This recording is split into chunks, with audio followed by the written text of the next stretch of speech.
Tu connais le cœur de chacun, Seigneur. Tu connais mon cœur, Seigneur. Tu connais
je te remercie, Seigneur. Je te remercie d'être présent avec nous chaque jour, Seigneur.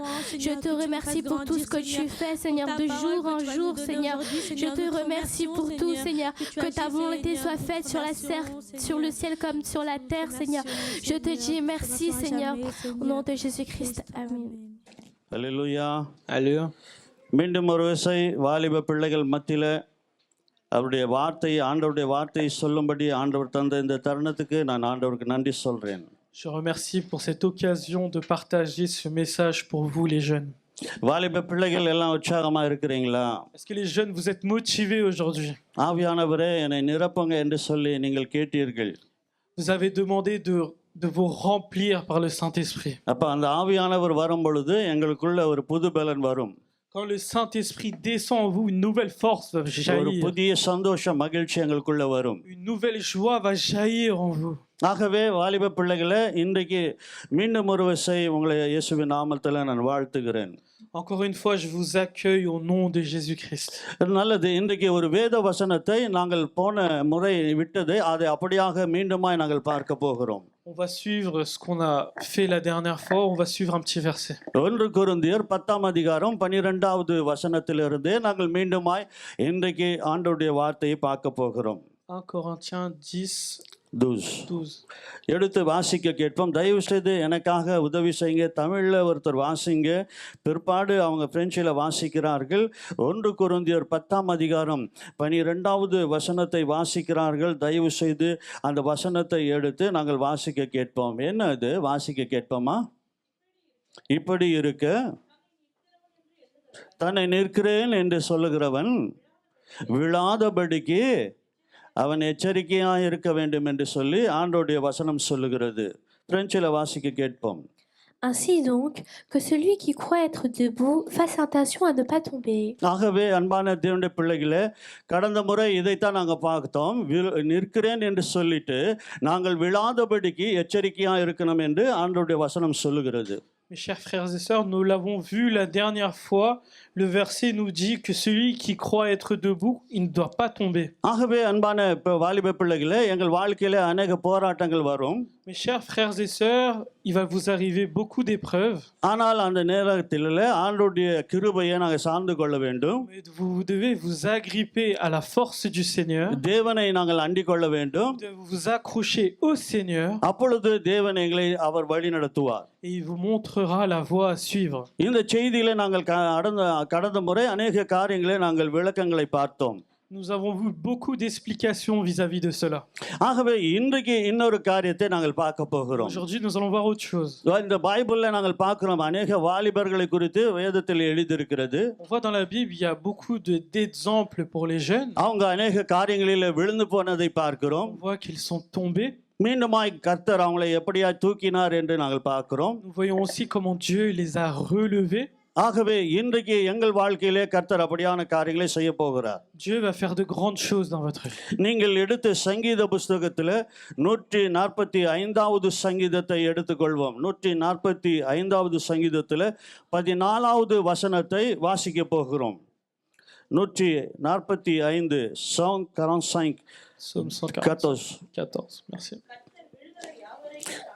கர்த்தர் விழுகிற யாவரையும் தாங்கி மடங்கடிக்கப்பட்ட யாவரையும் அவர் தூக்கி விடுகிறார் என்று சொல்லி ஆண்டவருடைய வசனம் சொல்லுகிறது. பிரெஞ்சில் வாசிக்க கேட்போம். வாசிப்போமா? Psaume 145, 14. L'Éternel soutient tous ceux qui tombent, il aide tous ceux qui sont courbés. பாருங்கள், இந்த வசனம் என்ன சொல்லுகிறது? விழுகிற யாவரையும் அவர் தாங்குகிறாராம்.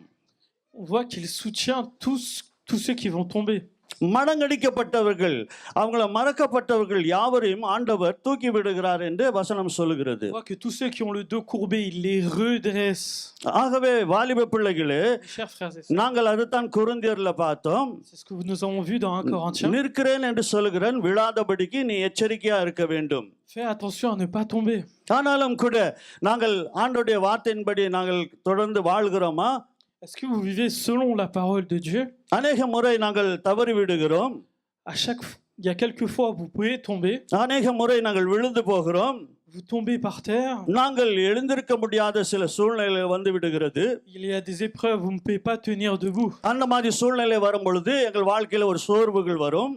Et quand ces épreuves arrivent, il y a des souffrances qui viennent avec. நாங்கள் ஜெபிக்க முடியாமல் சூழ்நிலைகள் வரும். Il y a des épreuves, vous n'arriverez pas à prier. நாங்கள் ஆண்டவரிடத்துல போகாதபடிக்கு தடைகள் வரும். Des épreuves pour vous empêcher d'accéder au royaume. ஆனால் ஆண்டவருடைய வசனம் என்ன சொல்லுகிறது? Qu'est-ce que le verset nous dit? இந்த வசனத்துல 14வது வசனம் சொல்லுகிறது 145ல விழுகிற யாவரையும் அவர் தூக்குகிறாராம். முதலாவது Il va soulever, élever tous ceux qui ont le dos courbé.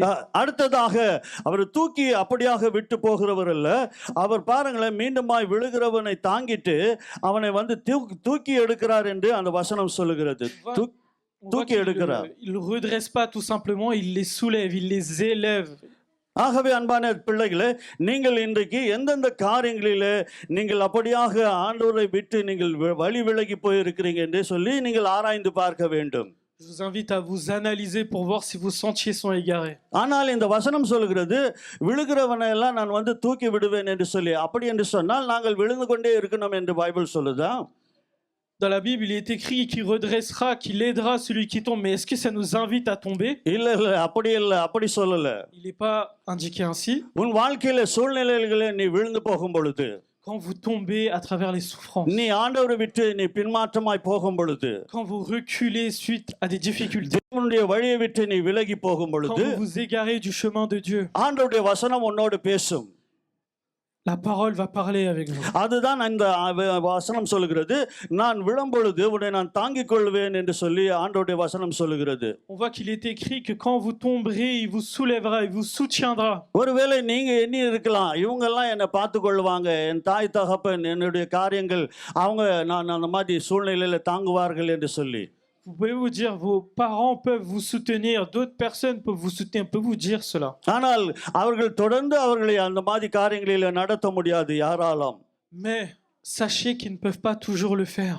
தேவன் மாத்திரம்தான் எங்களை மீண்டும் மீண்டுமாய் அவர் தூக்கி விடுகிற கடவுளாய் இருக்கிறார். Le seul qui en est capable, c'est le seul qui est capable de vous redresser et le Seigneur. அவர் எங்களை தாங்குகிற கடவுளாய் இருக்கிறார். Il vous soutient.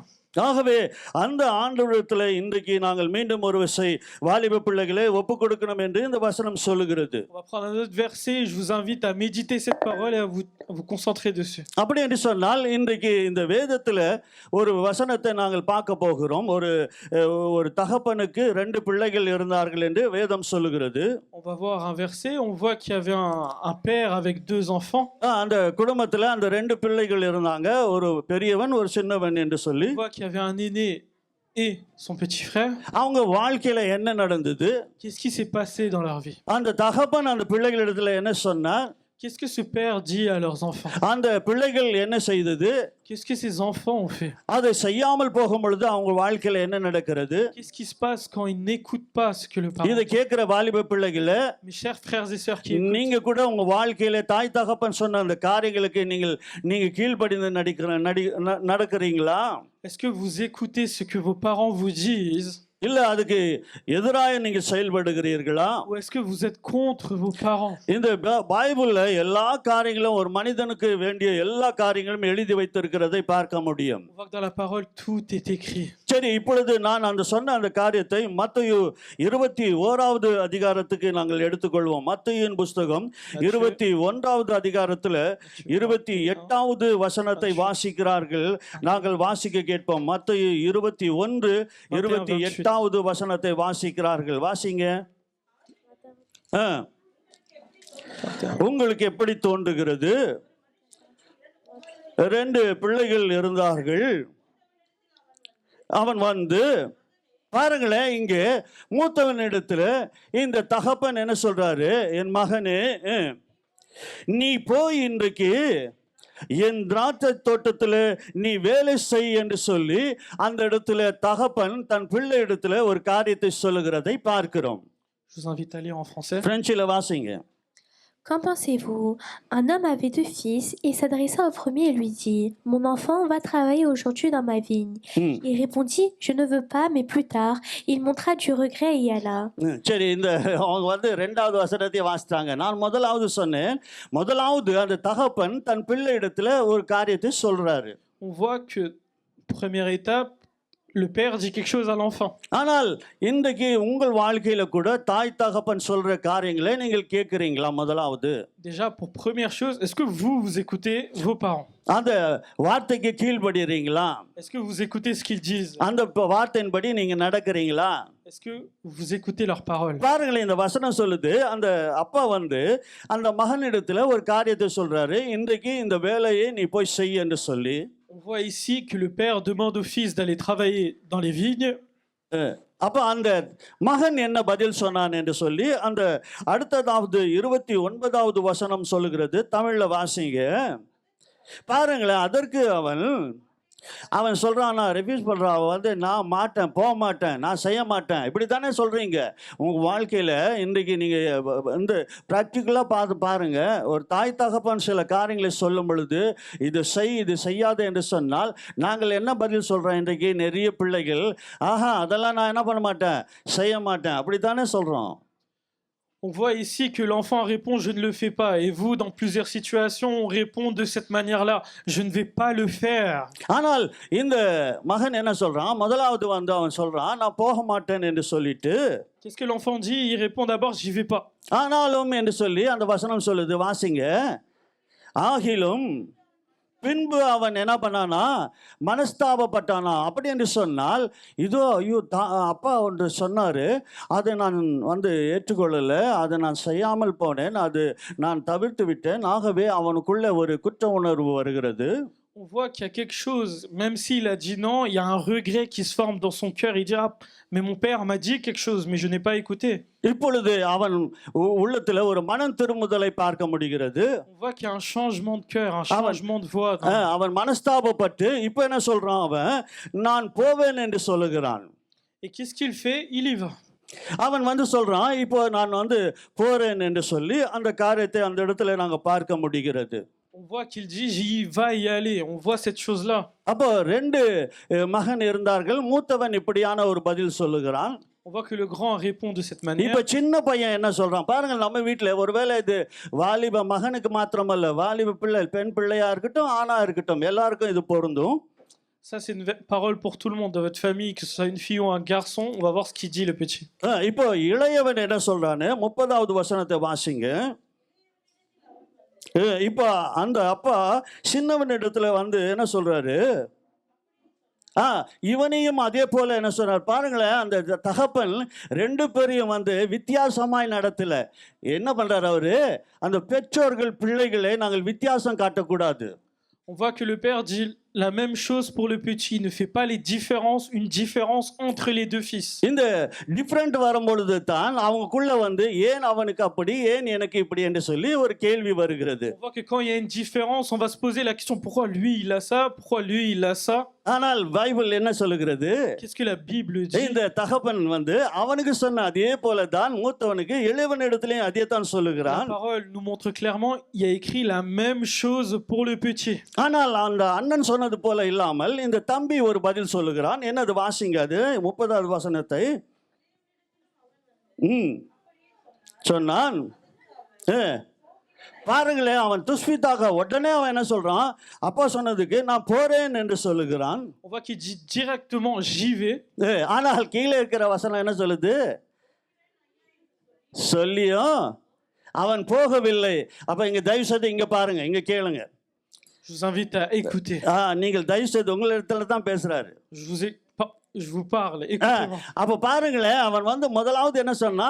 உடனே நான் போறேன் என்று சொல்லிட்டு அவன் ரெண்டாவது என்ன தீர்மானம் பண்ணிட்டான்? இப்போ அவன் போகல என்று சொல்லி பைபிள் சொல்லுகிறது.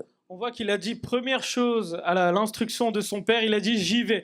Mais par la suite, on voit qu'il y va pas du tout. அன்பான வாலிப பிள்ளைகளே, mes chers frères et sœurs, உங்க வாழ்க்கையில கூட अनेक காரியங்கள் இப்படியாக பெற்றோர்களாகட்டும், உங்களை நடத்துவர்களாகட்டும், பெரியவர்களாகட்டும் சில காரியங்களை சொல்லும் பொழுது நீங்கள் எப்படி நடந்து கொள்கிறீர்கள் என்று சொல்லி முதலாவது உங்களை பார்க்க வேண்டும்.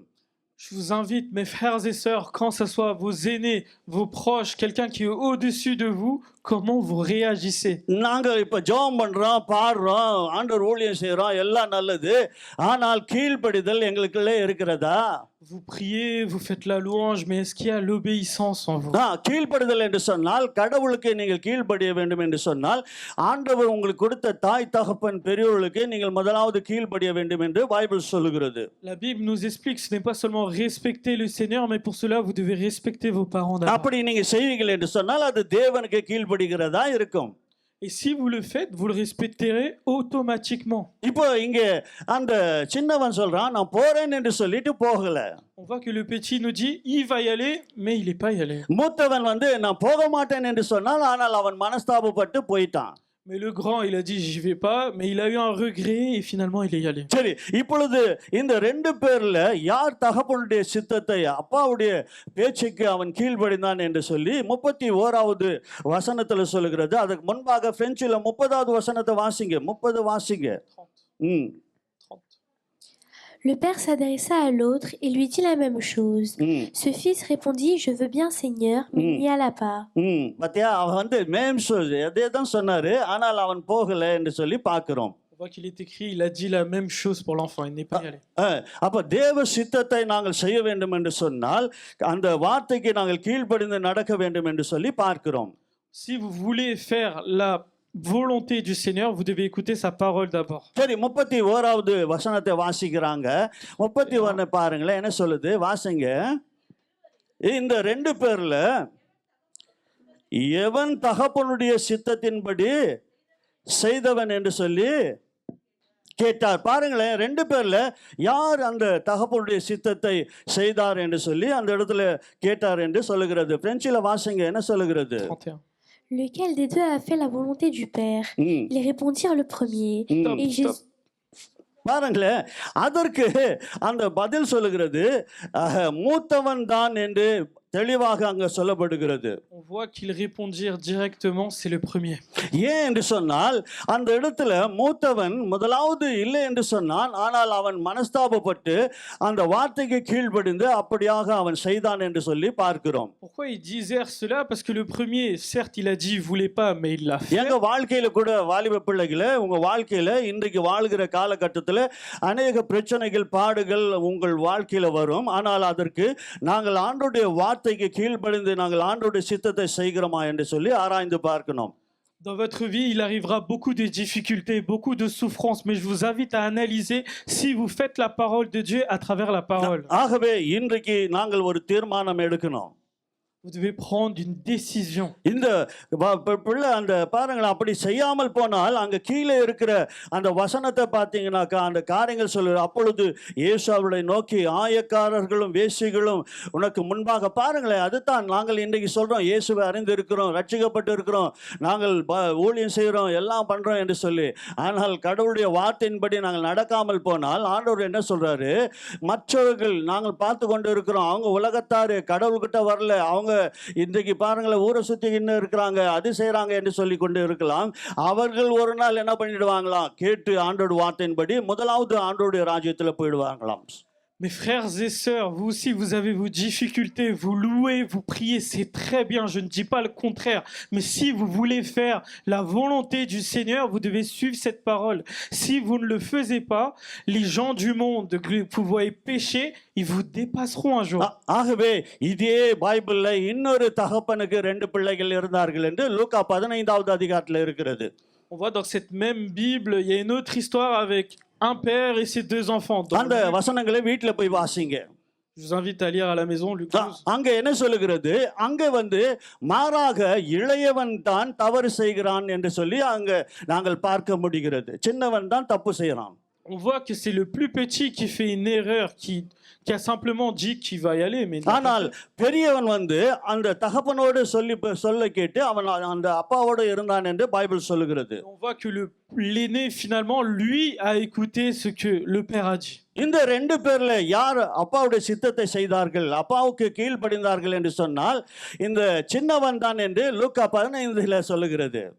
On voit que dans la parole, on se demande souvent c'est qui a raison, mais dans Luc, on voit que c'est le petit. ஆனால் மூத்தவன் அப்பாவோடு தானே இருந்தான். Mais le grand, il était avec le père. அவன் ஒரு தவறும் செய்யலையே. Il a pas fait d'erreur. ஆனால் அவன் அப்பாவுடைய சித்தத்தை அறிந்து கொள்ள. Mais il n'a pas compris la volonté du Père. அதுபோலத்தான் நீங்களும் இந்த நாளிலே உங்களை ஆராய்ந்து பார்க்கணும். C'est pour ça que je vous invite à vous analyser aujourd'hui. இன்றைக்கு நீங்கள் எந்த கட்டத்துல இருக்கிறீங்க, யாரா இருக்கிறீங்க? Vous êtes dans quelle étape? Qui êtes-vous? ஆகவே தயவு செய்து வாலிப பிள்ளைகளை இன்றைக்கு உங்களை ஆராய்ந்து பார்க்க ஆண்டவரிடத்தில் ஒப்பு கொடுக்கணும். Mes chers frères et sœurs, donnez-vous au Seigneur. ஆகவே தான் சங்கீதத்தில் மடங்கடிக்கப்படுகிறவர்களை அவர் முதலாவது தாங்குகிறாராம், தேவன் தாங்கிக் கொள்வாராம். On voit qu'il est écrit dans Psaume qu'il va redresser les deux courbés, il va vous soutenir. விழுகிறவனை அவர் தூக்கி எடுப்பாராம். Il va soutenir celui qui tombe. ஆகவே இன்றைக்கு உங்கள் வாழ்க்கையை முற்றிலுமாய் ஆண்டவரிடத்தில் நீங்கள் ஒப்பு கொடுக்க வேண்டும் என்று ஆண்டவர் விரும்புகிறார். Le Seigneur veut que vous le regardiez en premier. இங்க ஒரு சம்பவத்தை சொல்லி நான் ஜெபம் பண்ணி முடிக்க போகிறோம். Je vais vous dire une petite histoire et on va prier. ரெண்டு நண்பர்கள் இருந்தார்கள். Il y a deux frères. ரெண்டு ஃப்ரெண்டுகள் இருந்தார்கள். Deux amis. அவர்கள் பாருங்களேன் ஒன்றா தான் இருப்பாங்க. Ils sont toujours ensemble. ஒரு நாள் என்ன ஒரு தீர்மானம் செய்றாங்க. Ils décident de prendre une décision un jour. ஒருவன் என்ன சொல்லுகிறான், நான் சந்தோஷமா இருக்க நான் இன்றைக்கு சினிமா தியேட்டருக்கு போகணும் என்று விரும்புகிறான். On voit que un dit pour être heureux, je vais aller au cinéma là. இன்னொருத்தன் சொல்லுகிறான், இல்ல நான் இன்றைக்கு சர்ச்சுக்கு போகணும் என்று சொல்லுகிறான். Et l'autre il dit je vais aller à l'église moi. ரெண்டு பேரும் இப்படியே பேசிக்கொண்டே இருக்கிறாங்க. Et les deux ils discutent tout simplement. ஆனால் ஒரு தீர்மானம் செய்கிறார்கள். Mais ils prennent une décision. ரெண்டு பேரும் ஒத்து வரல. Ils n'arrivent pas à s'entendre. ஆகவே அவங்க சொல்றாங்க, நீ உன்னுடைய காரியத்துக்கு போ, toi va faire ce que toi tu as à நான் faire, என்னுடைய காரியத்துக்கு போகிறேன் என்று. et moi je vais faire ce que j'ai à faire. அவன் ஒருவன் சினிமாக்கு போயிட்டான். Du coup un va au cinéma இன்னொருத்தன் சர்ச்சுக்கு போயிட்டான். et l'autre va à l'église. இது ஒரு கதை தான், ஒரு சம்பவமாய் சொல்லுகிறேன். Ça je vous le raconte sous forme ஆனால் d'histoire. அவங்க ரெண்டு பேரும் ஒரு நாள் மரித்து போனார்கள். On voit que les deux meurent un jour. ஆனால் இப்பொழுது இந்த ரெண்டு பேர்ல யார் ஒரு கடவுளுடைய வார்த்தையின்படி நடந்திருப்பாங்க? Mais entre les deux, c'est qui a marché selon la parole de Dieu? அப்போ நித்திய ஜீவன்ங்கிறது பரலோகத்துக்கு யார் போய் இருப்பாங்க? Vous pensez c'est qui a இப்போ rejoint நீங்க தான் சொல்லணும், சீக்கிரமா ஜெபம் பண்ணி முடிக்கணும். வாலிப பிள்ளைங்க நீங்க சொல்லுங்க, யார் ஒருவன் சினிமா தியேட்டருக்கு போனா, ஒருத்தன் சர்ச்சுக்கு போனா, யார் இன்றைக்கு ஆண்டவரோடு பரலோகத்துக்கு போயிருப்பான்? C'est pour vous là les jeunes, il faut que vous répondiez. C'est qui est allé au paradis, celui qui est allé au ciné ou தீமா celui à தீமா l'église? சொல்லுங்க, யார் போயிருப்பான்? Faut répondre. அம்மா சொல்லக்கூடாது, இது வாலிப பிள்ளைங்க சொல்லணும். No no no no no பழகிட்டோம் இது. அம்மாவை பிள்ளைங்களை சொல்லணும். பிள்ளைங்க சொல்லுங்க, யார் போயிருக்கணும்? C'est qui? Celui qui est parti à l'église. English போனவர். Église. ஆஹா, Église. இங்கிலீஷ் போனவன் தானே. கரங்களை தட்டுங்க, அப்போ கரங்களை தட்டுங்க. ஆனா என்ன ஆச்சரியம் தெரியுமா, இங்கிலீஷ் போனவன் நரகத்துல இருக்கிறான். En fait, celui qui est parti à l'église, il est en enfer. சினிமாவுக்கு போனவன் பரலோகத்துல இருக்கிறான். Celui qui est parti au ciné, il est en pastor, இது நல்ல பிரசங்கமாக்குது பாஸ்டர், இதுதான் நாங்க விரும்புறோம், எங்களை சினிமாவுக்கு போக சொல்றீங்களா? Pasteur, c'est une bonne prédication, vous nous invitez à aller au ciné? இவனே சிரிக்கிறான், கெவினே சிரிக்கிறான். Kevin même, il rigole. இது சந்தோஷமாயிடுச்சு பாத்தீங்களா? Oui, c'est heureux. என்ன ஆனது தெரியுமா, அந்த மூத்தவன் அன்றைக்கு போக மாட்டேன்னு சொல்லி அவன் மனஸ்தாபப்பட்டு என்ன பண்ணா, அவன் தகப்பன் வார்த்தையின்படி நடந்தான். On voit comme dans l'extrait que nous avons vu dans la Bible, l'aîné il a regretté. இந்த சினிமாக்கு போனவன் உள்ளத்துல என்ன தோன்றுனதான் தெரியுமா? Vous savez, celui qui est parti au cinéma, ce qu'il avait dans le cœur. ஐயோ, என் நண்பன் சர்ச்சுக்கு கூப்பிட்டானே, Mon frère, mon ami m'a appelé à l'église. நான் அதை மறுத்து விட்டேனே. Je l'ai détesté. அவன் உள்ளத்துல குத்தினே இருந்துதான். C'était en train de lui piquer dans le அந்த cœur. சினிமாவனால பார்க்க முடியல. Il n'a pas pu regarder. அவன் எழுந்து வந்துட்டானா. Et au final, il est reparti. ஆனா சர்ச்சுக்கு போனான் பாரு. Mais celui qui est parti à l'église, அவன் உள்ளத்துல என்ன தோணுச்சு தெரியுமா? qu'est-ce qu'il avait dans le cœur? ஐயோ, நல்ல ஃபைட் நடந்துன்னு இருக்கும், அவன் போய் ஜாலியா பார்த்துன்னு இருப்பானு. Oh, il y avait un bon film là qui allait là. அங்க சினிமா பாட்டெல்லாம் பாடோமே, அதெல்லாம் அவன் பார்த்துன்னு இருப்பான், ஜாலியா இருப்பானு. Oh là là, il est en train de regarder les bonnes chansons du film. Là. இப்படி அவன் உள்ளத்துல நின்னும் போது C'était dans son cœur. பிசாசு அவனை வஞ்சித்து Et là, Satan l'a attrapé. அவனை நரகத்துக்கு கொண்டு போனான். Il l'a emmené. இப்ப விளங்குதா உங்களுக்கு? Est-ce que vous comprenez ce que je veux இப்ப dire? யாருடைய சித்தத்தை நீங்க செய்ய போறீங்க? Vous allez faire la volonté à qui? பிசாசின் சித்தத்தையா, தேவனுடைய சித்தத்தையா? Vous allez faire la volonté de Dieu. அந்த ou de மூத்தவன் Satan? மனம் திரும்பி ஆண்டவருடைய வார்த்தைக்கு கீழ்ப்படிந்தான். On voit que comme l'aîné, est-ce que vous avez un changement de இந்த cœur? சின்ன